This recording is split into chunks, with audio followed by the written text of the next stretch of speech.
Pernah nggak sih kalian merasa ada yang mencoba memengaruhi keputusan atau perasaan kalian tanpa kalian sadari?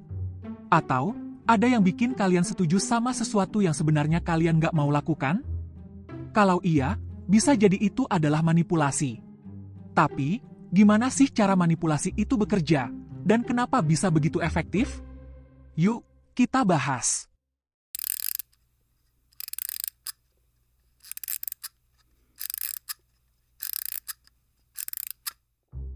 Kenapa manipulasi bisa bekerja?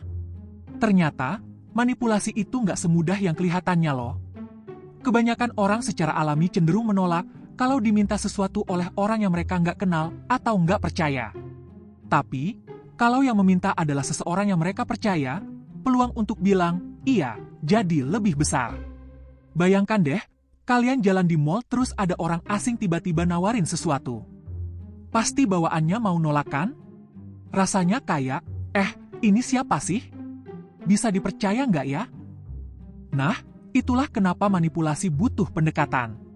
Membangun kepercayaan itu langkah awal yang penting. Gimana kalau nggak ada kepercayaan? Kalau kalian mencoba meminta sesuatu tanpa membangun kepercayaan dulu, jawabannya hampir pasti, nggak. Orang secara naluriah lebih nyaman kalau mereka tahu dan percaya sama orang yang meminta sesuatu. Makanya, kalau belum kenal, langkah pertama adalah menciptakan rasa nyaman dan kepercayaan itu. Kalau sudah berhasil, barulah manipulasi bisa lebih efektif. Dengan latihan dan memahami teknik-tekniknya, kalian bisa belajar memengaruhi orang lain tanpa terlihat memaksa. Manipulasi yang baik versus manipulasi yang buruk. Seringkali, kita dengar manipulasi itu buruk. Apalagi di film atau berita, manipulasi sering digambarkan sebagai sesuatu yang menyeramkan. Misalnya, ada tokoh yang mengubah orang jadi pengikut setia, bahkan melakukan hal ekstrim seperti kekerasan. Tapi, nggak semua manipulasi seburuk itu kok. Manipulasi buruk terjadi ketika seseorang hanya peduli pada keuntungannya sendiri tanpa mikirin dampaknya ke orang lain. Mereka bisa bikin orang lain tergantung, merasa nggak berharga, atau bahkan terluka secara emosional. Manipulasi seperti ini jelas nggak etis dan sangat merugikan. Sebaliknya, manipulasi yang baik itu sebenarnya lebih mirip persuasi. Contohnya, saat kalian membujuk teman untuk mencoba makanan baru yang menurut kalian enak. Intinya, selama niatnya nggak merugikan orang lain, manipulasi bisa jadi alat yang bermanfaat. Ada situasi tertentu di mana manipulasi bisa bermanfaat. Misalnya, saat kalian ingin memengaruhi orang lain untuk tujuan yang positif, seperti membantu meyakinkan teman agar lebih percaya diri atau ikut kegiatan yang baik. Dengan membangun hubungan yang nyaman dan saling percaya, manipulasi bisa terasa lebih seperti ajakan daripada paksaan.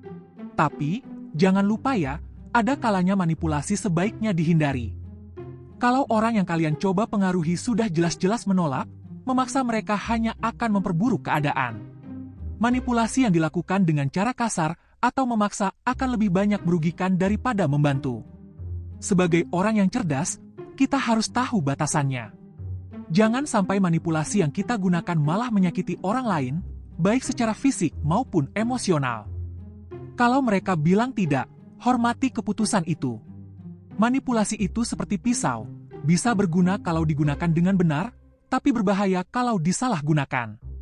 Jadi, gunakan kemampuan ini dengan bijak ya. Selalu pastikan niat kalian baik dan gak merugikan orang lain. Kalau kalian ingin mendapatkan sesuatu, ingat, kepercayaan itu kuncinya. Bangun hubungan yang kuat, dan lihat bagaimana orang-orang lebih mudah berkata, iya, tanpa merasa terpaksa.